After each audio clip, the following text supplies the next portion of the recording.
Entendes o que estás lendo? O podcast que te leva através das páginas da Bíblia. Livro por livro.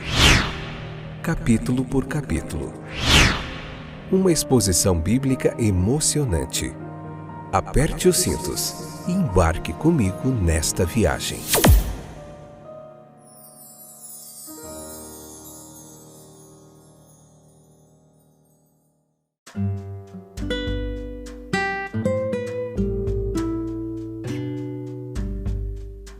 Olá, eu sou o Fábio, estou de volta, tudo bem com vocês? Onde quer que vocês estejam, em casa, no trabalho, no carro, no hospital, no colégio, sei lá o que você está fazendo, se é manhã, se é tarde, se é noite, se é madrugada, que a palavra de Deus ela seja como bálsamo no seu coração, como uma bênção para a tua vida, porque eu creio e eu sei que a palavra de Deus ela transforma, ela faz milagre, ela renova, ela converte corações, ela faz coisas tremendas. E é isso que esse podcast tem feito na sua vida, na vida de muitos outros que nos escutam em vários lugares desse Brasil e até de outros países também. Nós temos lá no aplicativo 14 países onde as pessoas têm entrado em contato com esse podcast. Tá? Você pode entrar em contato com a gente, você pode nos dizer como essa mensagem tem chegado até você, como tem abençoado a sua vida, tá bom? A gente está aqui para ajudar você a entender mais o texto bíblico. São mais de 25 anos aí, cerca de 25 anos que a gente se debruça sobre o texto bíblico, que tem se tornado uma paixão, algo que eu faço realmente com muito carinho e dedicação, porque eu amo a palavra de Deus.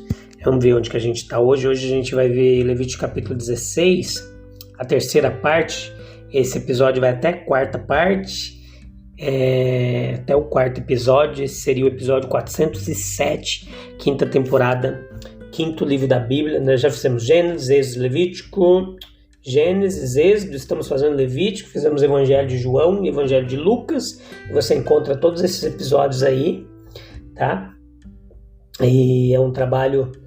Está tudo disponível para você de forma gratuita, muito legal, muito aprendizado, muitas horas de estudo bíblico para você que tem interesse de aprender mais da palavra de Deus. Vamos lá, então, essa introdução já ficou grande demais, a gente precisa fazer o que viemos fazer aqui, que é entender esse capítulo 16, os sacrifícios do dia da expiação ali. Veja que em ocasiões comuns, sacrifícios eles eram oferecidos por sacerdotes considerados comuns, que poderiam atuar como representantes do sumo sacerdote ou como representantes do povo. E assim eles serem tipos de Cristo ou tipos de cristãos. Mas nesse dia, o dia da expiação ali anual, o sumo sacerdote é quem agia pessoalmente. E o que não deixa dúvidas de que essas transações são eminentemente emblemáticas e representativas de Cristo e da sua grande obra. Então veja que o que nós notamos aqui. Vamos lá, pega um caderninho para você anotar tudo. As ofertas para Arão e para sua casa, versículo 6. Nesses sacrifícios, Cristo é visto em sua relação com a igreja. A igreja cristã é a casa ou a família de Jesus, lembra lá, Hebreus capítulo 3, versículo 6. E para a sua igreja, Jesus está nas funções de sacerdote, sacrifício e também como uma espécie de fiador, a pessoa que garante o pagamento da dívida caso o devedor principal não possa pagar o credor, que é o nosso caso, nós não podemos pagar o preço da nossa redenção. Ele carrega o nosso pecado em sua própria pessoa e ele morre por nós. Como Arão teria morrido por seu próprio pecado e o pecado da sua casa, se os sacrifícios pelo pecado não tivessem sido substitutivos para obter a tolerância de Deus, até que nosso competente Arão aparecesse para satisfazer todas as reivindicações divinas de justiça e de misericórdia. Arão, ao fazer expiação por si mesmo e por sua causa, ele evidenciou que Cristo deveria ser um sacerdote compassivo. Hebreus capítulo 5, versículos 2 e 3. Pois, embora Jesus não tivesse pecado próprio, ele assumiu nossa natureza, com sua maldição, de modo a ser tocado com o sentimento de nossas enfermidades. Veja, Arão para si mesmo e para toda a sua casa precisava de sacrifícios para expiar seus próprios pecados. Como então eles poderiam tirar o pecado dos outros? Isso eles só podiam fazer tipicamente, cerimonialmente. A provisão foi feita na família de Arão para a transmissão do sacerdócio de mão em mão. Portanto, nunca foi contemplado que qualquer membro daquela casa deveria ter o sacerdócio de forma eterna. Era passado hereditariamente. Mas isso nós devemos ter no ofício de um sacerdote perfeito. A sua intercessão não pode ser interrompida. Para cumprir essas condições, Cristo veio, um sumo sacerdote segundo a ordem de Melquisedeque. Ele nasceu de Judá, Jesus, tribo da qual Moisés nada falou sobre o sacerdócio. O sacerdócio vem da tribo de Levi. Nós podemos louvar a Deus pela perfeição do sacerdócio de Cristo, que não precisa de suplemento nos ofícios dos mortais. Havia as ofertas para o povo, o holocausto, isso em circunstâncias comuns, pois o indivíduo poderia ser um boi, um carneiro, um bode, ou em caso de pobreza, um pássaro ali, um pombo, mas nesse caso para a nação, como na consagração dos sacerdotes, o carneiro é especificado. Sugere-se por alguns que este animal ele foi escolhido pela ofensividade do seu cheiro, a fim de representar a odiosidade do pecado. Nesse caso também, o sumo sacerdote em pessoa e sozinho, como nós vimos no episódio anterior, ele fazia a cerimônia. Ninguém deveria permanecer com ele no tabernáculo da congregação, versículo 17. Que figura expressiva de Cristo. Ninguém poderia ajudar Jesus em sua grande obra de expiação. O sacrifício dos 2 bodes agora chama atenção. 2 são trazidos para prenunciar o que não poderia ser adequadamente, que apenas uma parte da pessoa composta de Cristo poderia morrer, enquanto ambas as partes eram necessárias para ele fazer expiação. O animal sobre o qual caiu a sorte para ser o bode expiatório, ele deveria permanecer vivo diante do Senhor para fazer expiação com ele. O algo que nosso sumo sacerdote tem a oferecer é sua humanidade, que sua divindade sustentou e tornou infinitamente eficaz para a expiação do pecado. Ao lançar sortes sobre os bodes, um para o Senhor e outro para o bode expiatório, nós somos ensinados que os sofrimentos de Cristo foram ordenados pela providência divina, pela providência de Deus. Isso é amplamente evidenciado nas antecipações maravilhosamente detalhadas da profecia. Arão colocará as 2 mãos sobre a cabeça do bode e confessará sobre ele toda a maldade, a rebeldia e os pecados dos israelitas. E assim, ele transferirá os pecados do povo para a cabeça do bode. Depois, um homem escolhido especialmente para essa tarefa levava o outro bode para o deserto. Como não lembrar de Simão, o cireneu, que carregou a cruz na qual a expiação deveria ser feita pelo pecado. Veja que Jesus ele foi levado às pressas para a sua execução pela turba ali, pela multidão ensandecida, e não por qualquer oficial designado para liderá-lo. O homem escolhido para levar o bode aqui, ele deveria ser impuro até que tivesse banhado seu corpo e lavado suas roupas. O sangue do assassinato de Jesus estará sobre os judeus até que seja purificado por meio de seu arrependimento e fé. O bode expiatório ele deveria ir embora com seu fardo para uma terra não habitada, ou terra da separação, ou um deserto, um lugar onde poderia ser perdido de vista. O que isso nos lembra? Isso foi planejado para nos ensinar com que eficácia os nossos pecados são levados ao esquecimento por Cristo. Para estabelecer essa importante verdade, também foi ordenado que os corpos daqueles animais cujo sangue foi trazido ao santuário pelo sumo sacerdote pelo pecado fossem queimados fora do acampamento. Assim como o homem que levou o bode foi quem queimou a oferta pelo pecado e tornou-se impuro e permaneceu até que se lavasse. Olha o que diz a profecia do profeta Zacarias. Zacarias capítulo 13, versículo 1. Naquele dia, uma fonte será aberta para a linhagem de Davi e para os habitantes de Jerusalém, uma fonte para purificá-los de todos os seus pecados e impureza. Havia risco envolvido em aproximar-se da presença manifestada da deidade.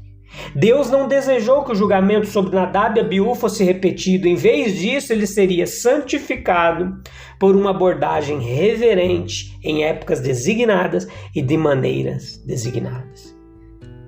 O Altíssimo, ele pode provocar a cólera do homem para elogiá-lo, mas prefere ser honrado pelo afeto daquele que procura diligentemente observar os seus preceitos.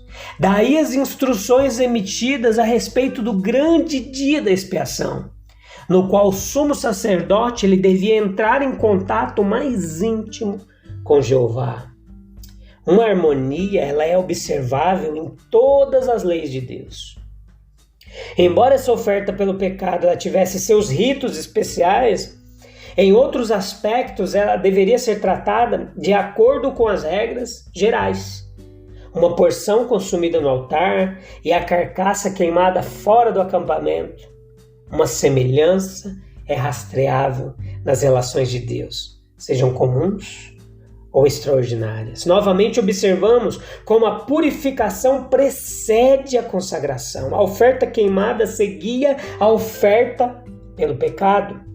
Após nova ablução, que era a lavagem cerimonial do corpo, vestes ou objetos, o sumo sacerdote vestiu-se com suas vestes habituais e passou a colocar o holocausto sobre o altar para ser o emblema da rendição sem reservas à glória de Deus, tendo sido comprados com o precioso sangue de Cristo. E assim, redimidos do pecado, nós somos capacitados a nos dedicar ao serviço de Deus. É em vão que os homens tentam o último sem o primeiro. Quão solene e cheio de admiração foi o momento em que o sacerdote afastou o véu, se aproximou da presença divina no lugar chamado Santo dos Santos. Ele estava sozinho com Deus, estava escuro, exceto pela luz misteriosa que apareceu entre os querubins e as brasas brilhantes nas quais ele colocou o incenso.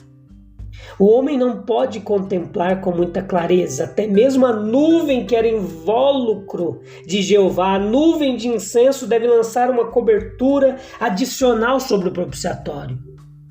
Não demorando, para saciar a curiosidade profana, o sumo sacerdote aspergia o sangue da oferta pelo pecado na frente do propiciatório e no chão do lugar santo.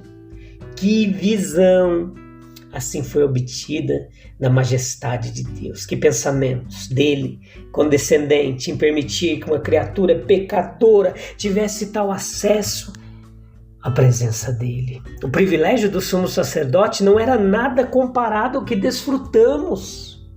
Não.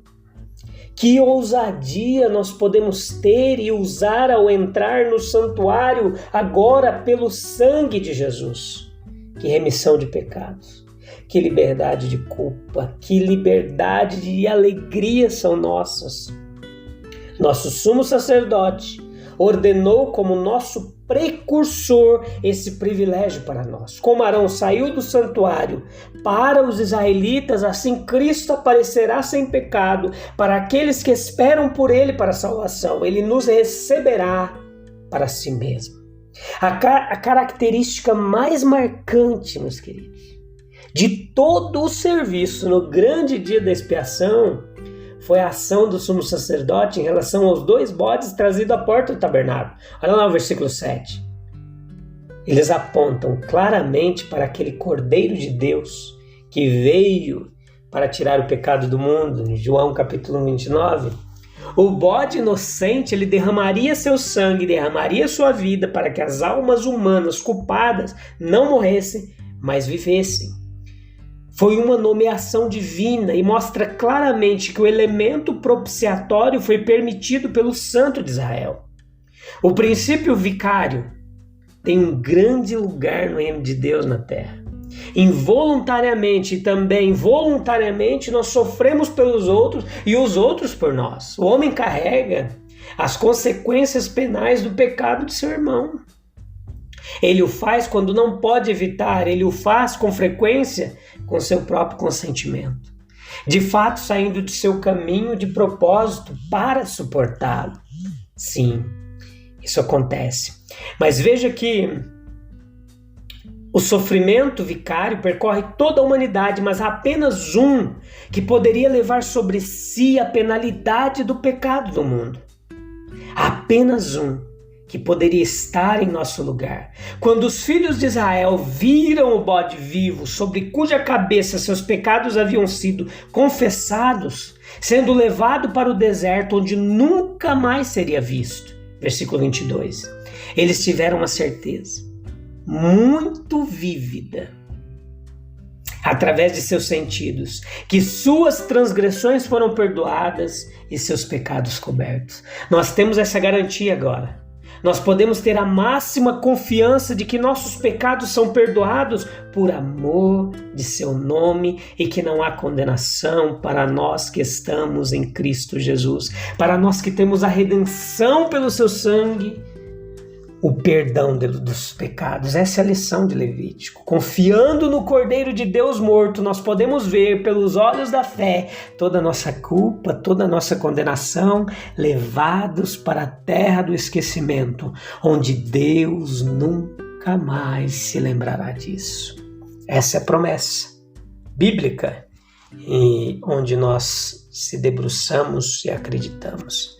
A gente se encontra no próximo episódio para concluir o capítulo 16. Se Deus quiser, nos vemos lá. Leia o capítulo da Bíblia com calma, oração em silêncio, depois vem para cá, escute a explicação 1 ou 2 vezes, anote as dúvidas, vai ali por detalhes que você vai absorver, vai absorvendo com calma, mastigando, ruminando, deixando a palavra ser absorvida pela mente, pelo coração, e você vai ver como isso transforma a nossa vida. A gente se vê em breve. Um abraço, tchau, tchau.